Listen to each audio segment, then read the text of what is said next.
Bevor wir beginnen, schreibt in die Kommentare, von wo ihr heute Nacht zuhört und wie spät es bei euch ist. Es ist immer faszinierend zu sehen, wie Menschen aus aller Welt zur gleichen Zeit in diese antiken Mysterien eintauchen. Wenn euch diese Reisen in die Vergangenheit gefallen, abonniert den Kanal. Aber nur, wenn ihr wirklich Wert darin findet.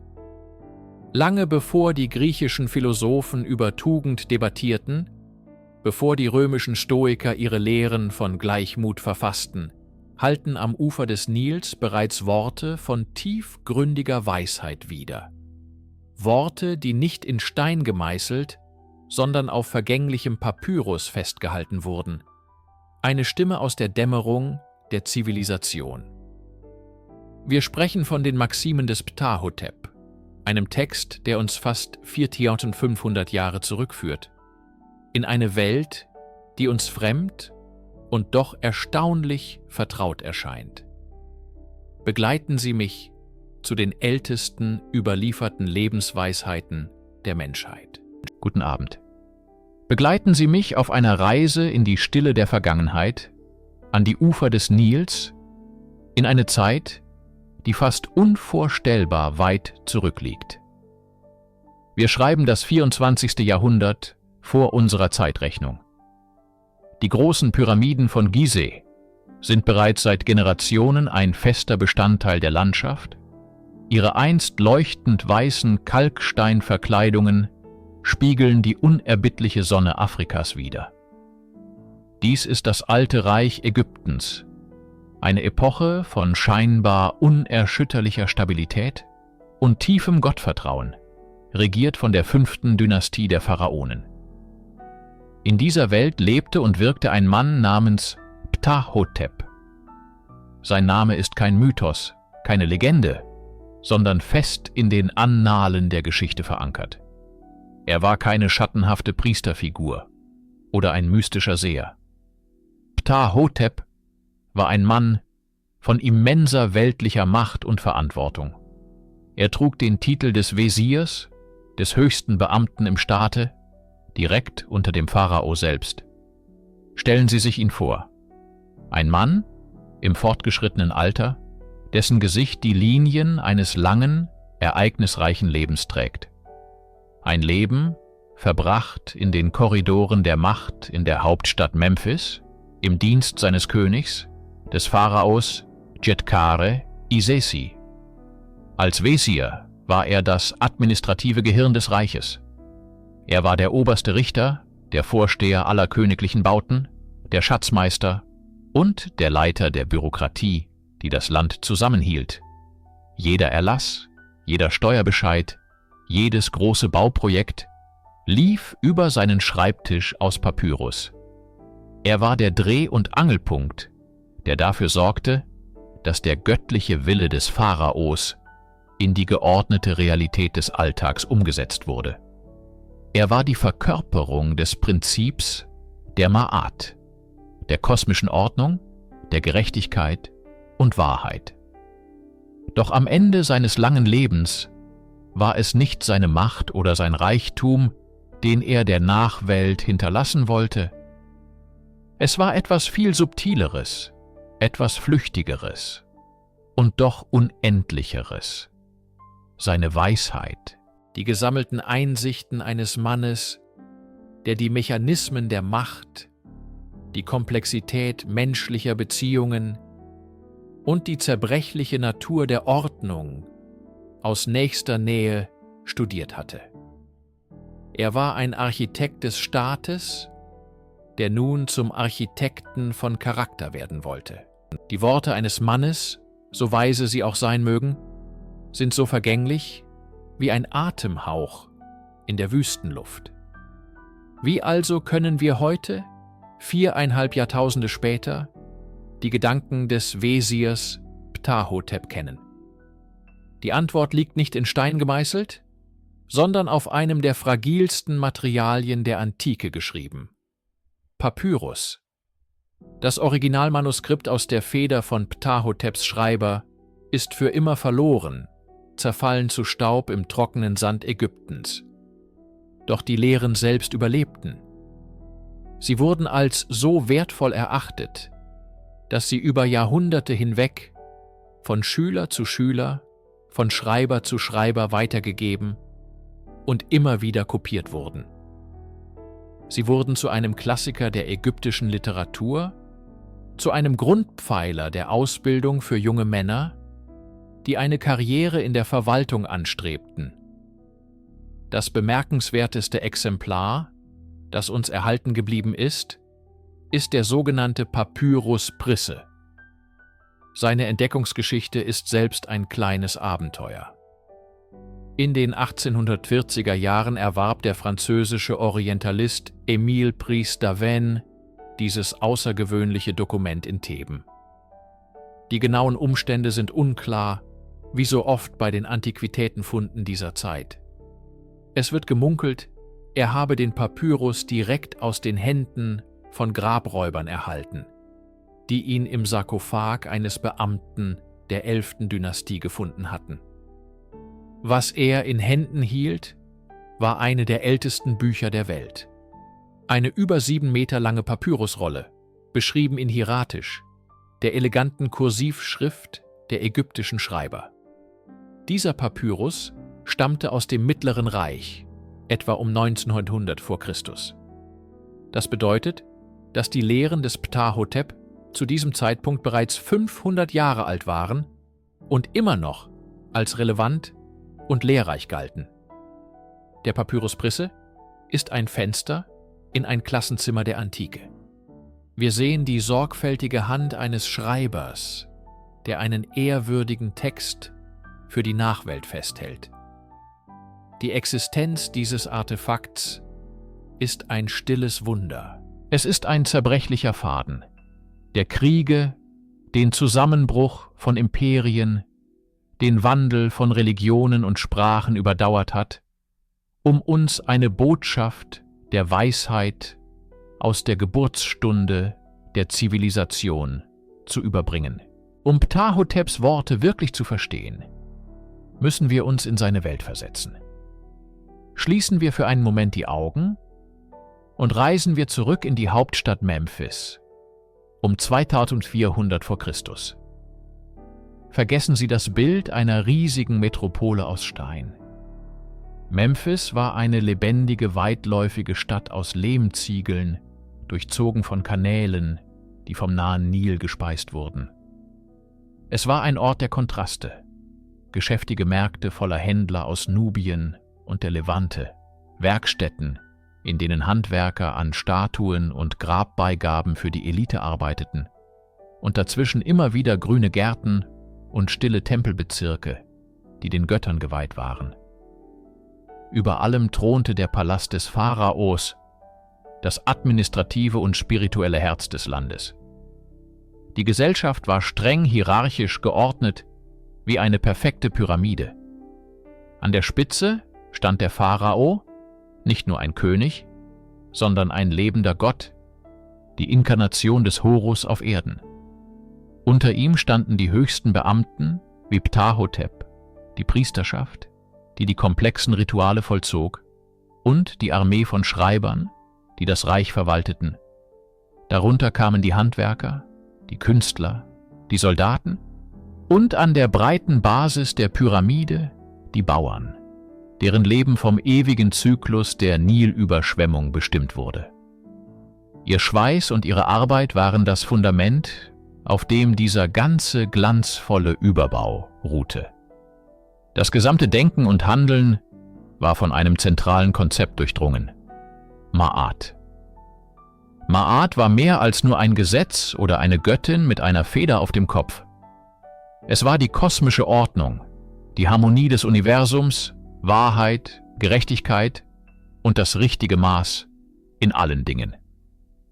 Die Aufgabe des Pharaos und seiner Verwaltung war es, Ma'at auf Erden zu erhalten und das Chaos, die Unordnung, die in der Wüste jenseits des fruchtbaren Niltals lauerte, abzuwehren.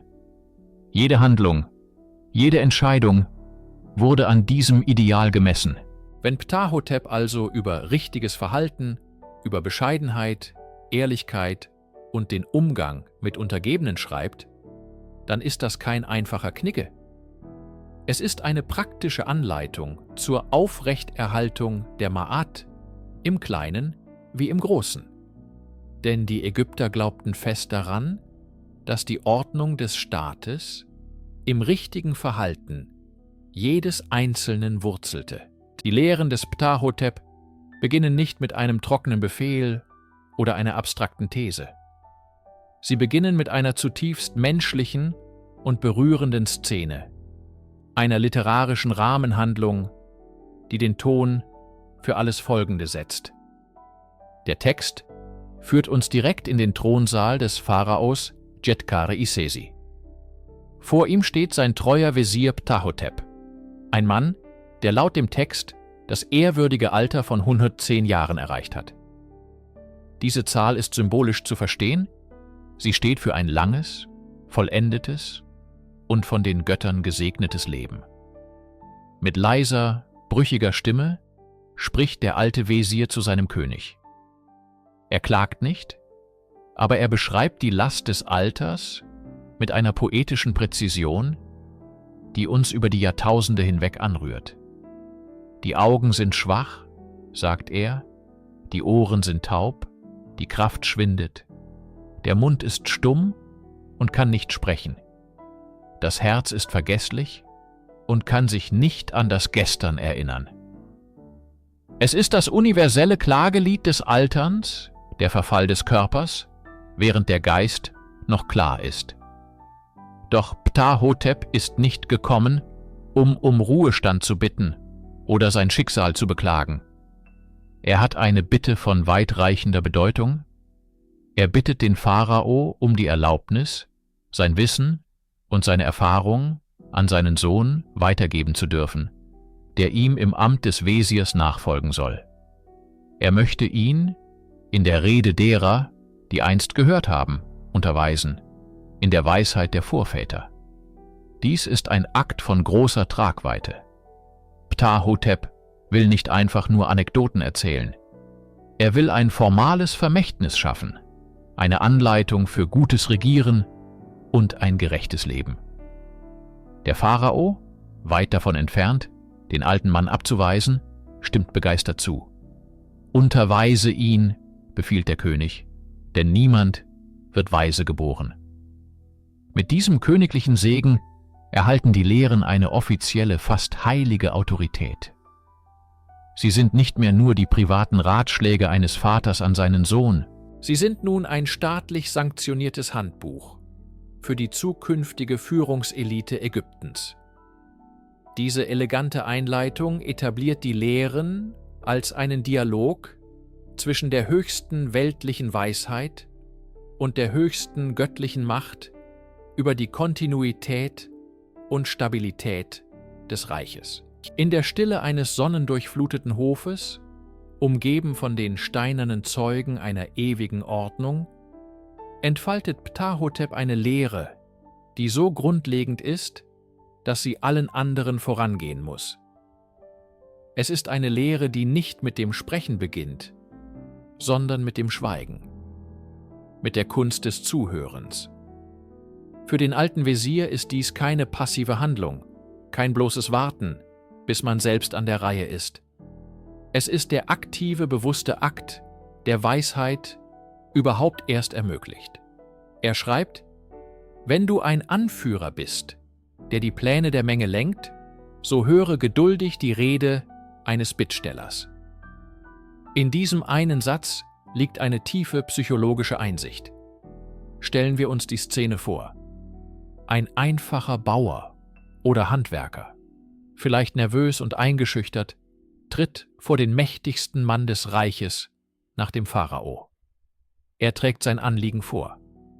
Ptahhoteps Rat ist nicht, die Fakten schnell zu prüfen und ein Urteil zu fällen. Der Rat ist, zuzuhören, geduldig, vollständig. Denn, so fährt er fort, ein Mensch, dessen Herz bekümmert ist, möchte sein Inneres ausschütten, mehr noch, als dass sein Anliegen erledigt wird. Hier offenbart sich die wahre Meisterschaft. Ptahhotep versteht, dass das Gefühl, gehört zu werden, oft heilender ist als die Lösung des Problems selbst. Ein offenes Ohr entleert ein schweres Herz. Es schafft eine Verbindung, die auf Respekt und Anerkennung beruht. In unserer modernen, lauten Welt, in der jeder darum kämpft, seine eigene Botschaft zu senden, ist diese Lektion von radikaler Relevanz. Wir formulieren unsere Antwort, während der andere noch spricht. Wir unterbrechen, wir werten, wir filtern. Ptah-hotep lehrt uns, den eigenen Geist zur Ruhe zu bringen, das eigene Ego zurückzustellen und den Raum vollständig dem Gegenüber zu überlassen. Dies ist nicht nur eine Frage der Höflichkeit, sondern der Effektivität. Ein Bittsteller, der sich gehört fühlt, wird auch ein negatives Urteil eher akzeptieren. Ein Anführer, der wirklich zuhört, erhält unverfälschte Informationen, die für eine weise Entscheidung unerlässlich sind.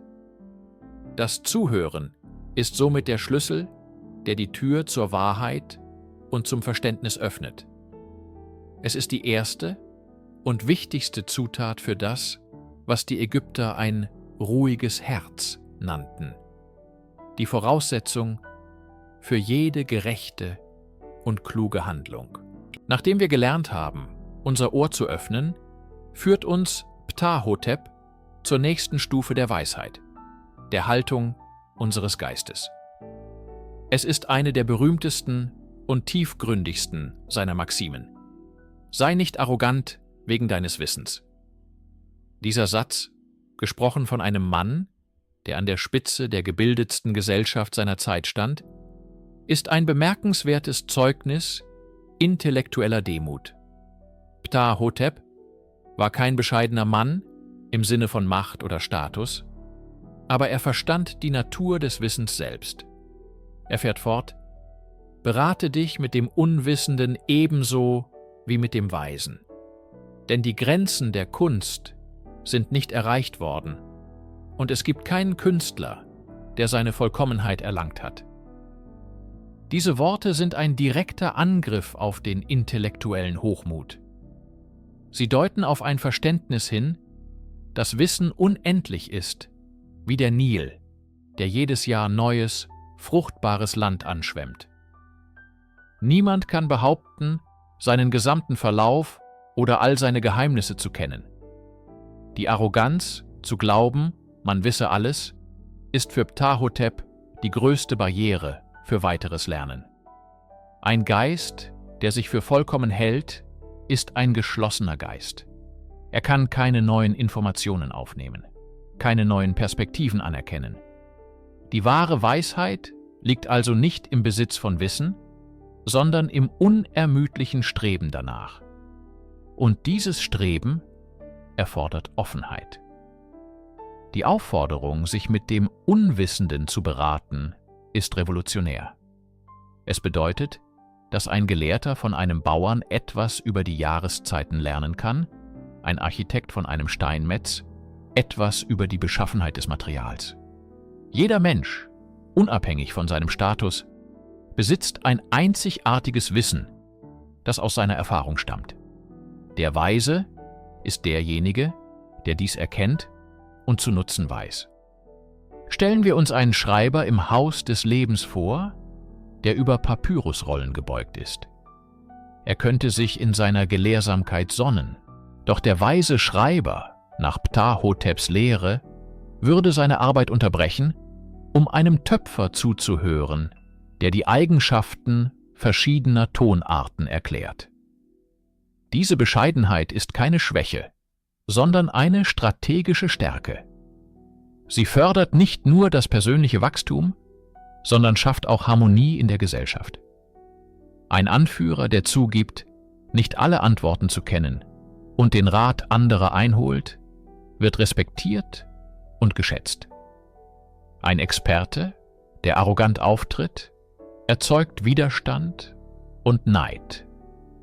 Ptah-hoteps Lehre ist zeitlos. Wahre Intelligenz erkennt ihre eigenen Grenzen an.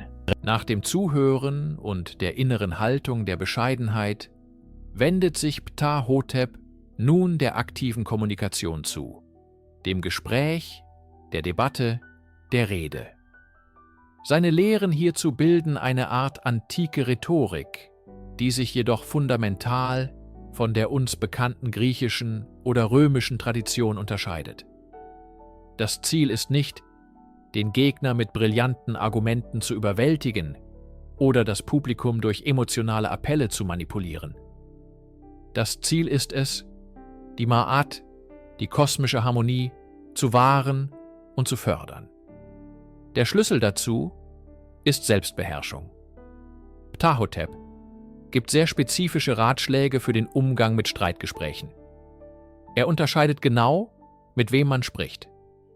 Trifft man auf einen überlegenen Redner, einen Hitzkopf, der im Streit aufblüht, lautet sein Rat: Beuge die Arme und krümme den Rücken, fordere ihn nicht heraus.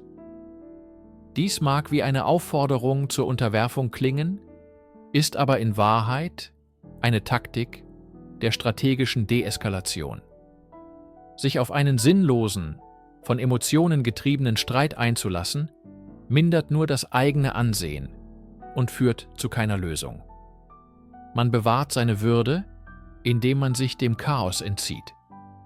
Anders verhält es sich, wenn man mit einem ebenbürtigen oder unterlegenen Gegner debattiert. Hier wird Schweigen zur mächtigsten Waffe. Schweige, wenn er böse Worte spricht, rät der Wesir. Anstatt mit gleicher Münze heimzuzahlen, soll man durch ruhige Stille die Leere und Falschheit der gegnerischen Argumente entlarven. Die Zuhörer, so Ptahhotep, werden selbst erkennen, wer im Recht ist. Das perfekte Sprechen, ein zentraler Begriff in der ägyptischen Weisheitsliteratur, ist also nicht unbedingt das eloquenteste oder lauteste Sprechen. Es ist das richtige Sprechen zur richtigen Zeit. Es ist wahrhaftig, maßvoll und auf die Wiederherstellung der Ordnung ausgerichtet. Es geht darum, die Kontrolle zu behalten, nicht über den Gegner, sondern über sich selbst. Ein hitziger Geist kann keine klaren Gedanken fassen und keine weisen Worte finden. Ein ruhiges Herz hingegen spricht mit der Autorität der Ma'at selbst.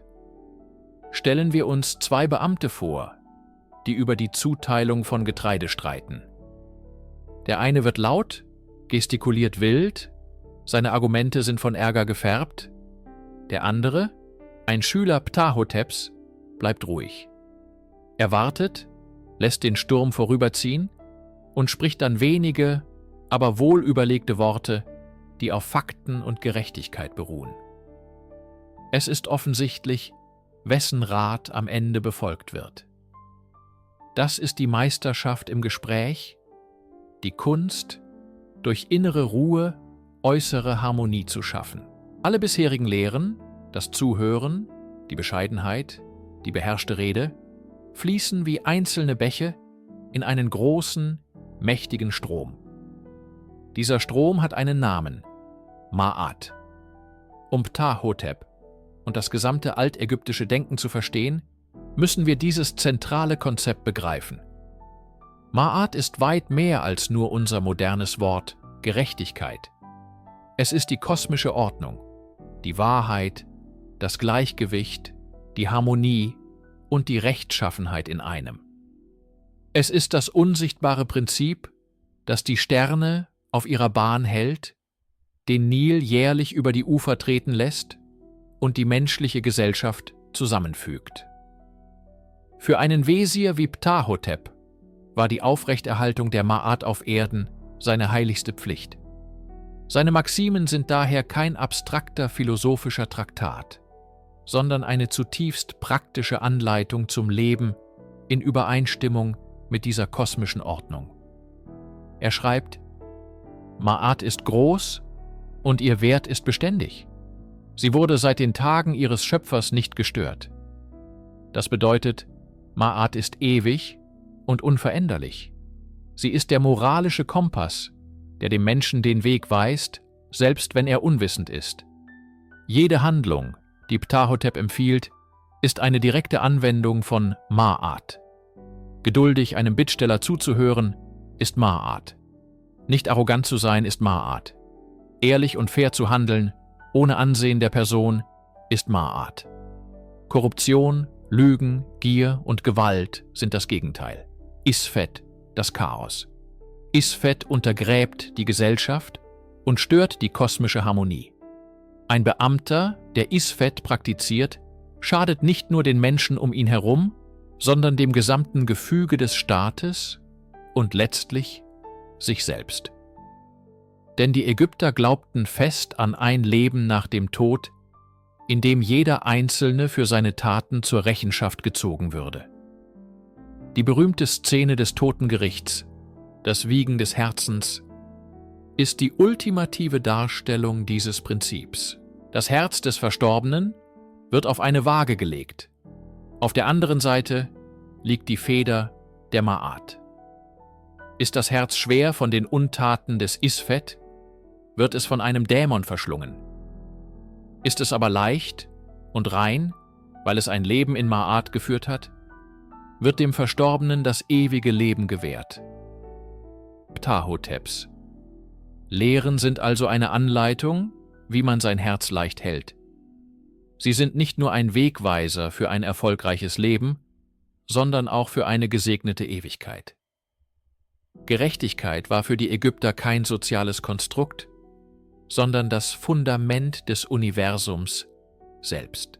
Wenn wir uns den Lehren des Ptahhotep zuwenden, entdecken wir, dass sie nicht nur allgemeine Lebensregeln enthalten. Ein bedeutender Teil seiner Maximen richtet sich direkt an jene, die bereits die Stufen der Macht erklommen haben oder dies anstreben. Es ist eine Anleitung für den gerechten Herrscher, den weisen Vorgesetzten, den integeren Beamten. Ptahhotep versteht Macht nicht als Privileg, sondern als eine schwere Bürde, eine heilige Verantwortung. In seinen Worten schwingt die Erkenntnis mit, dass wahre Autorität nicht aus dem Amt selbst erwächst, sondern aus der Art und Weise, wie man es ausübt. Eine seiner zentralen Forderungen an einen Anführer ist die Kunst des Zuhörens. Er schreibt: Wenn du ein Anführer bist, der die Pläne vieler lenkt, so suche nach jeder nützlichen Gelegenheit, damit deine Pläne ohne Fehler seien.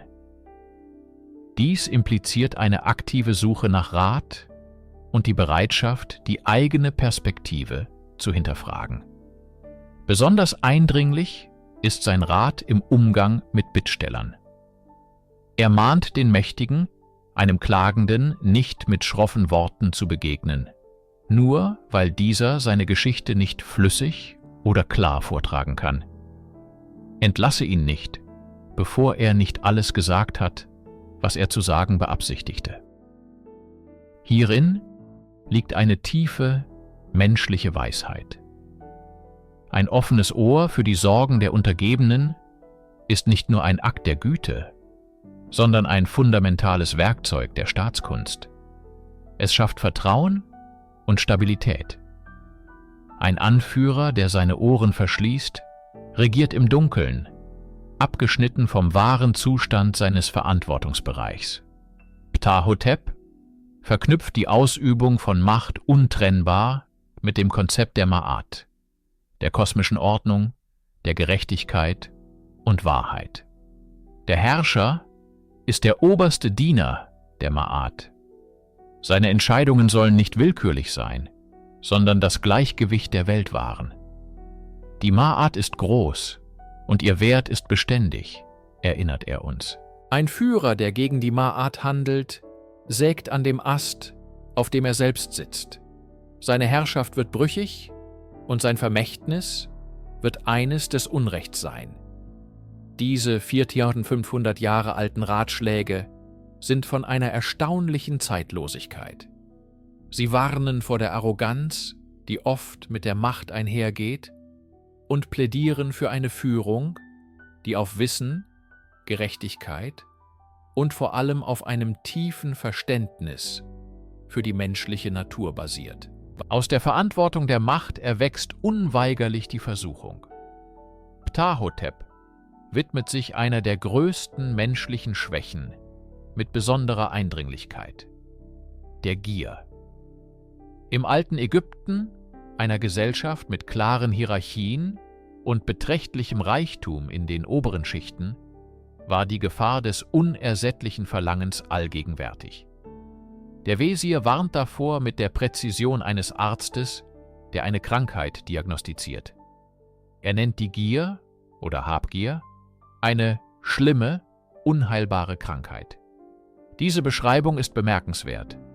Er betrachtet sie nicht nur als moralisches Versagen, sondern als eine Art seelisches Leiden, das den Befallenen von innen zerfrisst. »Hüte dich vor der Krankheit der Gier«, schreibt er. Es gibt kein Heilmittel dafür. Für Ptahhotep ist die Gier der Keil, der sich zwischen die engsten menschlichen Beziehungen treibt.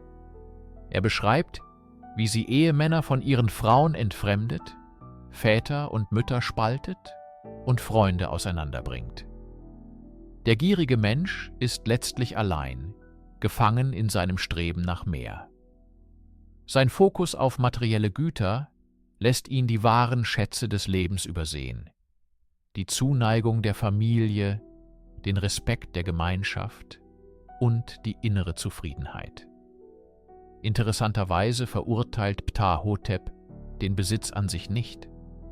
Reichtum und Status sind natürliche Bestandteile der ägyptischen Gesellschaftsordnung. Was er verurteilt, ist das Streben nach dem Besitz anderer. Die Maxime lautet: sei nicht gierig beim Teilen. Dies deutet auf ein Verständnis von Wohlstand hin, das auch eine soziale Verpflichtung beinhaltet. Wer hat, soll gerecht teilen und nicht versuchen, sich alles anzueignen. Das ultimative Argument gegen die Gier ist jedoch ihre Nutzlosigkeit im Angesicht der Ewigkeit. Ptahhotep erinnert daran, dass kein Reichtum ins Jenseits mitgenommen werden kann. Was bleibt, ist der Name, die Erinnerung an die Taten eines Menschen. Ein Leben, das von Gier bestimmt war, hinterlässt ein schlechtes Andenken. Ein Leben, das von Großzügigkeit und Gerechtigkeit geprägt war, sichert den Fortbestand des Namens für die Nachwelt. In einer Welt, die oft von materiellem Erfolg besessen ist, klingt diese uralte Warnung erstaunlich modern. Sie erinnert uns daran, dass wahrer Reichtum nicht in dem liegt, was wir anhäufen, sondern in dem Charakter, den wir formen und den Beziehungen, die wir pflegen. Nachdem Ptahhotep die öffentlichen Sphären der Macht und des Besitzes durchleuchtet hat, wendet er seinen scharfen Verstand dem privatesten und zugleich fundamentalsten Bereich des menschlichen Lebens zu: der Familie und der Partnerschaft. Für ihn ist ein geordnetes und harmonisches Zuhause die Keimzelle einer stabilen Gesellschaft. Seine Ratschläge an Ehemänner sind von einer bemerkenswerten Mischung aus Zuneigung und Pragmatismus geprägt. Wenn du weise bist, so gründe dein Haus und liebe deine Frau von Herzen, so beginnt eine seiner bekanntesten Maximen. Diese Liebe ist jedoch keine rein abstrakte Emotion. Sie manifestiert sich in konkreten Taten. Ptahhotep wird sehr spezifisch: fülle ihren Bauch, kleide ihren Rücken. Er fügt hinzu, dass Salböl das beste Heilmittel für ihren Körper sei. Diese Anweisungen zeigen ein tiefes Verständnis dafür, dass emotionale Sicherheit oft auf materieller Fürsorge und körperlichem Wohlbefinden gründet. Ein Mann, der für seine Frau sorgt, schafft die Grundlage für ein glückliches Heim. Doch die Lehren gehen über die reine Versorgung hinaus. Erfreue ihr Herz, solange du lebst, fährt er fort. Sie ist ein fruchtbarer Acker für ihren Herrn. Dieses Bild des Ackers mag für moderne Ohren befremdlich klingen. Doch im Kontext der agrarischen Gesellschaft Ägyptens war es ein Symbol von unschätzbarem Wert. Ein fruchtbarer Acker ist etwas, das man hegt, pflegt und schätzt, denn er sichert das Überleben und den Wohlstand. Es ist ein Ausdruck des höchsten Respekts. Ptahhotep warnt auch eindringlich davor, die Autorität der Frau im Haushalt zu untergraben. Er rät dem Mann, nicht über sie zu richten oder sie zu kontrollieren, sondern sie zu unterstützen, damit sie ihre Fähigkeiten entfalten kann. Ein harmonisches Zusammenspiel der Partner führt zum Erfolg des gesamten Haushalts. Streit und Zwietracht hingegen, so warnt er, führen zum Ruin. Diese Lehren offenbaren eine Gesellschaft, die die Ehe als eine wesentliche Partnerschaft betrachtete, in der beide Teile klar definierte, aber gegenseitig respektierte Rollen hatten. Die Würde und das Glück der Ehefrau waren nicht nur ein persönliches Anliegen, sondern eine gesellschaftliche Notwendigkeit. Ein stabiles Haus, so die zeitlose Botschaft des Ptahhotep, ist das Fundament, auf dem alles andere, Wohlstand, Status und sogar die Ordnung des Staates, errichtet wird. Im Herzen der Lehren des Ptahhotep liegt eine tiefe Ehrfurcht vor dem geschriebenen Wort. Er selbst war ein hoher Beamter, ein Wesir, dessen Macht und Einfluss untrennbar mit seiner Fähigkeit verbunden waren, zu lesen, zu schreiben und Wissen zu verwalten. Es ist daher nicht verwunderlich, dass er die Bildung und die Rolle des Schreibers als einen der höchsten Werte in der ägyptischen Gesellschaft preist. Er richtet sich direkt an seinen Sohn und ermahnt ihn: Sei geschickt im Reden, damit du stark seist. Die Zunge ist das Schwert eines Mannes, und die Rede ist mächtiger als jeder Kampf. Diese Redefertigkeit ist jedoch keine leere Rhetorik. Sie basiert auf Wissen, das durch Lernen und Zuhören erworben wird. Ein gehorsamer Sohn, der den Lehren folgt, wird erfolgreich sein, schreibt er. Gehorsam meint hier nicht blinden Gehorsam, sondern die Bereitschaft, von der Weisheit der Älteren zu lernen. Die Lehren selbst sind der beste Beweis für diese Philosophie. Nur weil sie auf Papyrus niedergeschrieben wurden, konnten sie die Jahrtausende überdauern und zu uns sprechen. Ptahhotep war sich der Vergänglichkeit des gesprochenen Wortes und der Beständigkeit der Schrift bewusst. Ein Gebäude kann zerfallen, ein Name in Stein kann verwittern, aber das Wissen auf einer Schriftrolle kann kopiert und weitergegeben werden, potenziell für die Ewigkeit. Der Beruf des Schreibers war im alten Ägypten ein Weg zu Ansehen und sozialem Aufstieg. Während das Leben des Bauern oder Soldaten von harter körperlicher Arbeit geprägt war, versprach die Beherrschung der Hieroglyphen ein Leben im Dienst des Staates, des Tempels oder eines reichen Haushalts. Es war ein Leben des Intellekts, geschützt vor den Unbilden der physischen Arbeit. Ptahhotep betont diesen Wert. Siehe, es gibt keinen Beruf ohne einen Vorgesetzten, außer dem des Schreibers. Er ist sein eigener Herr.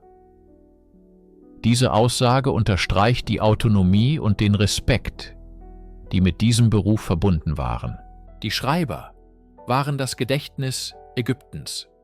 Sie zeichneten Ernten auf, verfassten Gesetze, kopierten religiöse Texte und bewahrten die Geschichte. Sie waren die Hüter der Ma'at, die sicherstellten, dass die Ordnung nicht nur gelebt, sondern auch dokumentiert und für zukünftige Generationen bewahrt wurde. Ptahhoteps. Lob der Bildung ist somit mehr als nur ein Ratschlag für eine erfolgreiche Karriere. Es ist ein Plädoyer für die Zivilisation selbst. Wenn wir den Lehren des Ptahhotep lauschen, hören wir nicht nur die Stimme eines einzelnen Mannes aus einer fernen Vergangenheit. Wir treten ein in einen stillen, ehrwürdigen Dialog, der die Jahrtausende überspannt. Die Fragen, die Ptahhotep bewegten, wie man ein gutes, gerechtes und erfolgreiches Leben führt, sind universell. Sie sind die gleichen Fragen, die sich Denker in Rom, in China und in Griechenland stellen sollten, lange nachdem die Pyramiden bereits uralt waren. Betrachten wir zum Beispiel die stoische Philosophie. Wenn der römische Kaiser Marcus Aurelius in seinen Selbstbetrachtungen über die Beherrschung der eigenen Impulse, über die Akzeptanz des Unvermeidlichen und über das Leben im Einklang mit der Natur schreibt, so finden wir ein erstaunliches Echo der ägyptischen Ma'at. Ptahoteps. Ideal des schweigsamen Mannes, der seine Emotionen kontrolliert und mit Bedacht handelt, ist im Grunde ein Vorläufer des stoischen Weisen, der sich von Leidenschaften nicht überwältigen lässt. Beide Kulturen, getrennt durch 2000 Jahre und das Mittelmeer, erkannten, dass wahre Stärke nicht in der Macht über andere, sondern in der Macht über sich selbst liegt. Blicken wir noch weiter nach Osten, zum chinesischen Weisen Konfuzius, der etwa 500 vor Christus lebte. Seine Lehren konzentrieren sich auf soziale Harmonie, kindliche Pietät und die richtige Führung eines Staates durch tugendhafte Beamte. Auch hier ist die Parallele zu Ptahotep verblüffend. Ptahoteps Maximen sind im Kern ein Leitfaden für einen aufstrebenden Beamten am ägyptischen Hof. Er lehrt, wie man sich gegenüber Vorgesetzten und Untergebenen verhält, wie man Gerechtigkeit walten lässt und wie das eigene, ethische Verhalten zur Stabilität des gesamten Staates beiträgt. Sowohl Konfuzius als auch Ptahotep verstanden die Gesellschaft als einen Organismus, in dem das tugendhafte Handeln des Einzelnen das Wohl des Ganzen sichert. Dieser Dialog der Zeitalter zeigt uns, dass die Menschheit immer wieder auf dieselben fundamentalen Wahrheiten stößt.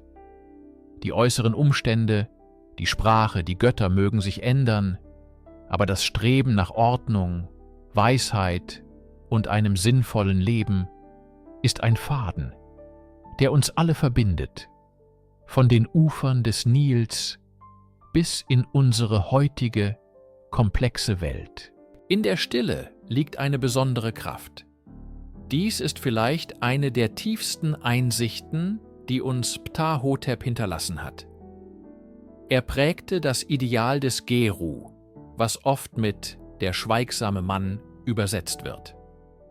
Doch diese Übersetzung greift zu kurz. Es geht nicht um wortkarge Zurückgezogenheit, sondern um eine meisterhafte Selbstbeherrschung. Der Geru ist ein Mensch, der zuhört, bevor er spricht. Er wägt seine Worte, denn er weiß um ihre Macht, zu heilen oder zu verletzen, Ordnung zu schaffen oder Chaos zu stiften. Sein Gegenteil ist der Semem, der hitzige Mann. Dieser ist impulsiv, lässt sich von seinen Emotionen fortreißen, redet ohne nachzudenken und stört so die Harmonie, die Ma'at. Ptahotep beschreibt in einer seiner Maximen eine Debatte. Wenn du auf einen Gegner triffst, der dir überlegen ist, so lege die Arme zurück und beuge deinen Rücken. Widersprich ihm nicht, denn er wird dich nicht zu seiner Meinung bekehren können. Indem du schweigsam bleibst, widerlegst du seine schlechten Worte. Dies ist keine Aufforderung zur Feigheit, sondern eine Lektion in strategischer Gelassenheit. Der hitzige Mann würde schreien und streiten und dabei nur seine eigene Schwäche offenbaren. Der schweigsame Mann hingegen bewahrt seine Würde und entzieht dem Konflikt die Energie. Er erkennt, dass manche Kämpfe nicht durch Konfrontation, sondern durch Nichtreaktion gewonnen werden. Diese Selbstbeherrschung ist das Fundament für Weisheit. Nur wer seine inneren Impulse kontrollieren kann, ist in der Lage, die Welt klar zu sehen und gerechte Entscheidungen zu treffen. Der schweigsame Mann ist geduldig. Er weiß, dass die Wahrheit Zeit braucht, um sich zu entfalten, und dass überstürzte Urteile oft falsch sind. Er ist ein Fels in der Brandung der menschlichen Leidenschaften. In einer Welt, die oft von Lärm und unüberlegten Meinungen dominiert wird, ist dieses 4500 Jahre alte Ideal von einer erstaunlichen, fast meditativen Modernität. Es erinnert uns daran, dass wahre Autorität nicht aus der Lautstärke der Stimme, sondern aus der Tiefe des Charakters erwächst. Für die alten Ägypter war das Leben auf der Erde nur ein Vorspiel, eine Vorbereitung auf eine unendlich viel längere Existenz im Jenseits. Dieser Glaube durchdrang jeden Aspekt ihrer Kultur, von der monumentalen Architektur ihrer Gräber bis zur alltäglichen Ethik. Die Lehren des Ptahhotep, so praktisch und weltlich sie auch erscheinen mögen, sind untrennbar mit dieser jenseitigen Perspektive verbunden.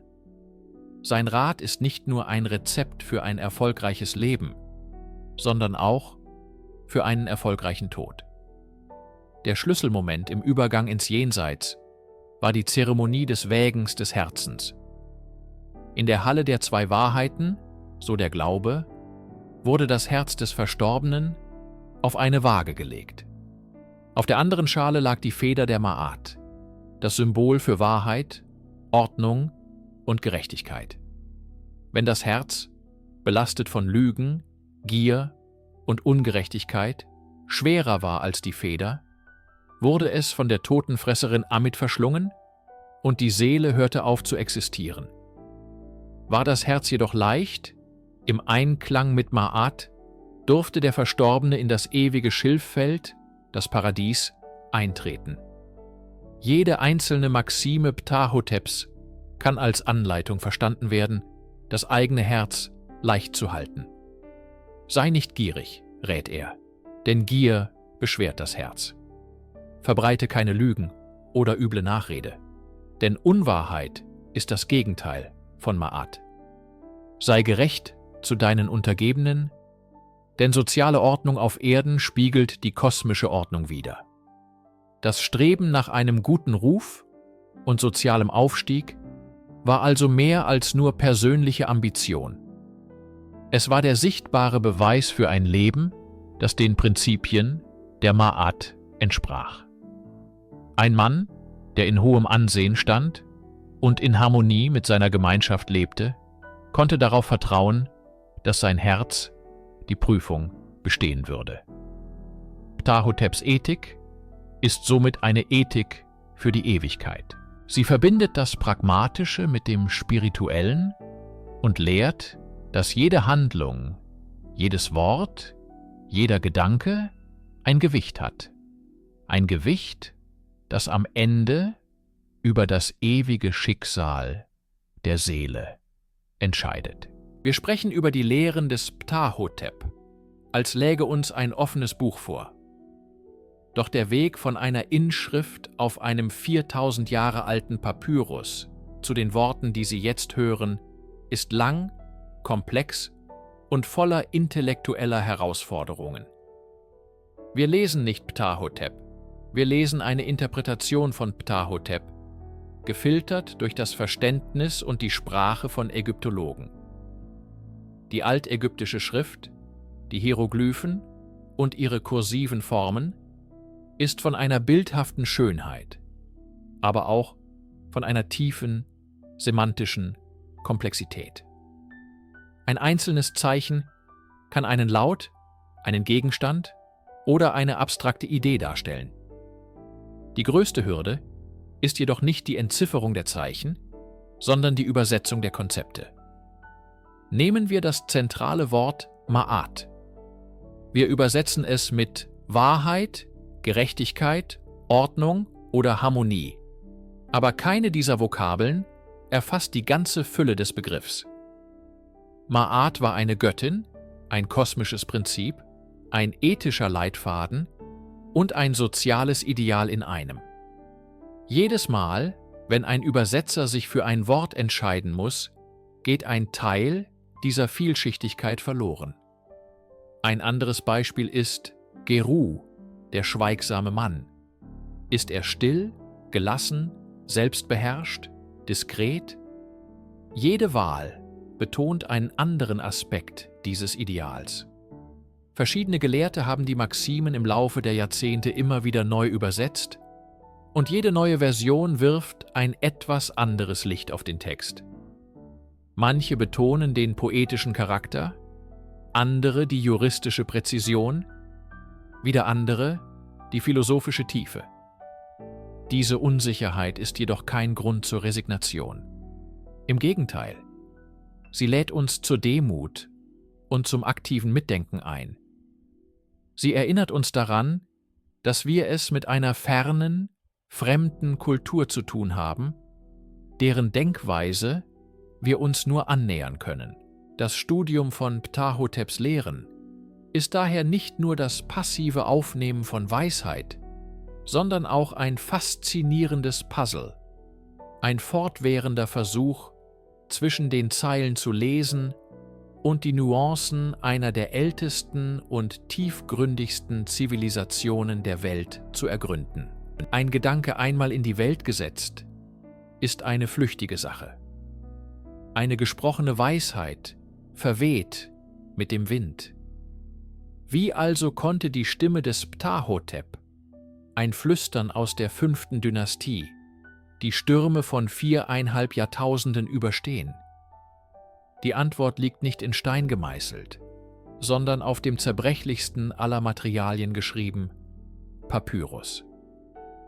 Das Überleben der Lehren ist selbst eine Lehre über die Macht der Schrift und der Bildung im alten Ägypten.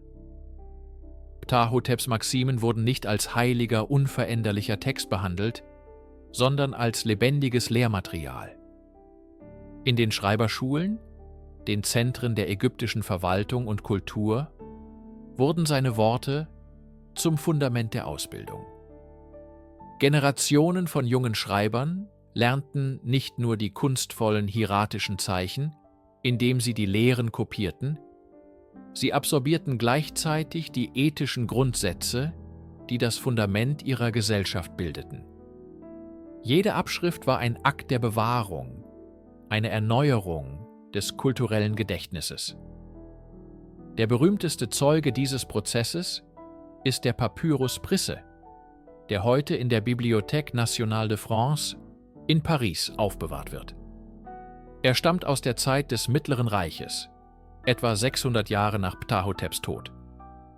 Allein diese Zeitspanne ist beeindruckend. Stellen Sie sich vor, wir würden heute einen Text aus dem 15. Jahrhundert als zentrales Lehrmaterial für unsere Elite verwenden. Der Papyrus Prisse ist nicht perfekt, er enthält Fehler und Abweichungen, die typisch für einen von einem Schüler kopierten Text sind. Doch gerade diese Unvollkommenheiten machen ihn so menschlich. Sie zeigen uns einen jungen Ägypter, der sich über die Worte eines längst verstorbenen Weisen beugt und versucht, dessen Gedanken für seine eigene Zeit zu erschließen. So floss die Weisheit Ptahhoteps wie der Nil selbst durch die ägyptische Geschichte, nicht als stehendes Gewässer, sondern als ein sich ständig erneuernder Strom, der das Land der Kultur befruchtete und unzählige Geister nährte. In unserer modernen Welt, die von einem Hunger nach dem Mysteriösen und dem Spektakulären geprägt ist, werden antike Texte oft zu Projektionsflächen für abenteuerliche Theorien. Man sucht nach verborgenen Codes, nach Beweisen für außerirdische Besucher oder verlorene Supertechnologien.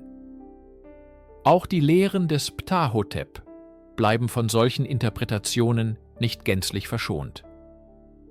Doch wer in seinen Maximen nach verschlüsselten Prophezeiungen oder kosmischen Geheimnissen sucht, verfehlt das eigentliche Wunder dieses Textes auf die denkbar größte Weise. Die wahre Weisheit des Ptahhotep ist nicht esoterisch, sie ist zutiefst menschlich. Sie verbirgt sich nicht zwischen den Zeilen, sondern steht klar und deutlich in ihnen. Es geht nicht um die Bewegung der Sterne, sondern um die Bewegung des Herzens. Es geht nicht um den Bau von Pyramiden mit unbekannten Kräften, sondern um den Aufbau einer gerechten und harmonischen Gesellschaft mit den Werkzeugen der Demut, der Geduld und des Respekts. Die pseudowissenschaftliche Herangehensweise beraubt die alten Ägypter ihrer eigentlichen Genialität. Sie unterstellt, dass tiefgreifende ethische und soziale Einsichten nur durch äußere, übernatürliche Einflüsse möglich gewesen seien. Das Gegenteil ist der Fall. Ptah-Hoteps Lehren sind das Produkt scharfer Beobachtung, langer Lebenserfahrung und einer tiefen Reflexion über die menschliche Natur. Das ist unendlich beeindruckender als jede fantastische Theorie. Die wirkliche Sensation ist nicht, dass ein Außerirdischer den Ägyptern Anstand beigebracht haben könnte, sondern dass ein Mensch vor 4500 Jahren Probleme und Lösungen formulierte, die uns heute noch unmittelbar berühren. Die Maximen sind ein Monument des menschlichen Geistes, nicht des Außerirdischen. Sie lehren uns, dass die größten Mysterien nicht im Kosmos zu finden sind, sondern in der komplexen Interaktion zwischen zwei Menschen. Die wahre Archäologie, die wir hier betreiben, gräbt nicht nach Artefakten, sondern nach Einsichten, die uns helfen, bessere Menschen zu werden. Nehmen wir die verstaubte Patina der Jahrtausende von diesen Worten und betrachten sie im Licht unserer Gegenwart.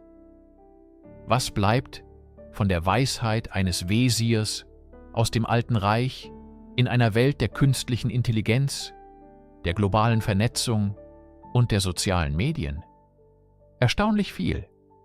Die Technologie hat sich gewandelt, die menschliche Natur kaum. Betrachten wir die Maxime über das Zuhören: Ein guter Zuhörer zu sein, ist das Beste, was es gibt. In unseren heutigen Echokammern, in denen Algorithmen uns mit Gleichgesinnten umgeben und der öffentliche Diskurs oft aus einem lauten Übertönen des Gegenübers besteht, ist dieser Rat radikaler denn je. Ptah-Hotep rät nicht nur zum Hören, um zu antworten, sondern zum Hören, um zu verstehen. Eine fast vergessene Kunst. Oder seine Warnung vor der Gier. Sei nicht gierig beim Teilen. Der gierige Mann hat kein Grab. In einer Konsumgesellschaft, die auf ständigem Wachstum und der Anhäufung von Besitz basiert, wirkt diese Mahnung wie ein subversiver Kommentar zu den Grundfesten unserer Wirtschaft. Ptah-Hotep erinnert uns daran, dass wahrer Reichtum nicht im Besitz liegt, sondern im Ansehen und in den Beziehungen, die man hinterlässt. Seine Ratschläge für Führungskräfte sind heute so relevant wie damals. Ein Vorgesetzter solle gerecht sein, seine Untergebenen nicht schikanieren und anerkennen, dass niemand allwissend ist. Wie viele moderne Management-Seminare lehren im Grunde genau das, verpackt in neue Begriffe. Ptah-Hotep spricht über den Umgang mit streitsüchtigen Menschen, über die Bedeutung der Familie, über die Bescheidenheit im Erfolg und die Würde im Alter. Jede dieser Maximen lässt sich mühelos auf Situationen im Büro, am Familientisch oder in einer Online-Diskussion anwenden. Die Lehren sind kein Relikt, sondern ein Spiegel. Sie zeigen uns, dass die fundamentalen Herausforderungen des menschlichen Zusammenlebens, Macht, Liebe, Konflikt, Ehrgeiz, Verlust, zeitlos sind. Ptah-Hotep reicht uns über die Kluft der Zeit hinweg die Hand und flüstert: Ich habe das alles schon gesehen. Höre zu. Wir nähern uns dem Ende unserer Reise, einer Reise, die uns 4,5 Jahrtausende in die Vergangenheit geführt hat, nur um uns selbst in der Gegenwart wiederzufinden. Was ist also das bleibende Vermächtnis dieses alten Wesirs? Was ist das leise Echo, das die Ewigkeit bis zu uns getragen hat? Das Vermächtnis des Ptah-Hotep ist nicht eine Sammlung starrer Regeln oder dogmatischer Gebote. Es ist vielmehr eine Einladung zu einem reflektierten Leben. Es ist die Erkenntnis, dass ein gutes Leben nicht durch Zufall entsteht, sondern durch bewusste Anstrengung, durch das ständige Streben nach Gleichgewicht und Harmonie, nach Ma'at. Sein Werk ist ein Testament der Hoffnung.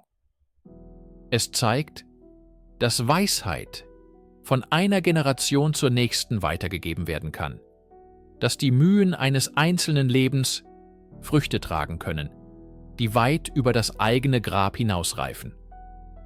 In einer Welt, die oft chaotisch und vergänglich erscheint, bietet Ptahhotep die tröstliche Vorstellung einer Kontinuität des menschlichen Strebens nach dem Guten. Sein Vermächtnis ist auch eine Mahnung zur Demut. Er, ein Mann von großer Macht und Ansehen, betont immer wieder die Grenzen des Wissens und die Wichtigkeit, von anderen zu lernen, selbst von den Unwissenden. Er erinnert uns daran, dass wahre Stärke nicht in der Arroganz, sondern in der Selbstbeherrschung und im Respekt vor dem Mitmenschen liegt. Wenn wir heute die Lehren des Ptahhotep lesen, hören wir mehr als nur die Stimme eines einzelnen Mannes. Wir hören das Rascheln des Papyrus, das leise Kratzen der Binsenfeder, das Summen des Lebens am Ufer des Nils. Wir hören das Echo einer Zivilisation, die zutiefst davon überzeugt war, dass Worte Ordnung schaffen, dass Ethik die Grundlage der Gesellschaft ist und dass ein gut gelebtes Leben die schönste Opfergabe an die Ewigkeit ist. Ptahhotep hat sein Ziel erreicht. Seine Worte haben den Tod überdauert. Sie sind nicht nur ein Denkmal für ihn, sondern für die unsterbliche menschliche Suche nach Weisheit. Und so verhallt seine Stimme leise, aber sie verstummt nicht. Sie bleibt als ein Flüstern in der Stille, ein Echo, das darauf wartet, von jedem gehört zu werden, der bereit ist, zuzuhören.